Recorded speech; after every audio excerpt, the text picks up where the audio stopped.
पचक जाय दियो, आज्ञा दियो, परमासीन दियो आ जाय दियो। तुम यहाँ लड़ाओ भिड़ाओ चाहे जाओ न करा, हमका पचक जाय दियो। नहीं नहीं तुम पंचे जाओ, नहीं ब्याह हो जाइए। जाओ आ जाओ दोनों जनी अपनी अपनी अम्मा का यहाँ हमारी तरफ से राम राम नमस्ते बोल दिया, ठीक है? दोनों जनी कह दी हमारा सासू अम्मा कहीं नहीं है। जाओ ध्यान से जाओ, मिठाई सिठाई ले लड़कवन का यहाँ, या 1 किलो नहीं जलेबी ले भी ले लिया।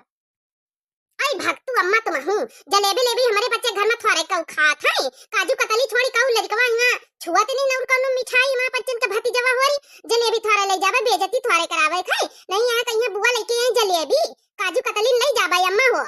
अच्छा ठीक है भले जाओ, मन हुआ जाऊं तुम्हारा मन हुआ ले लिया, पैसा वैसा ना हुआ तो दे दे किरावा कहीं काजू कतली वतली लिया का।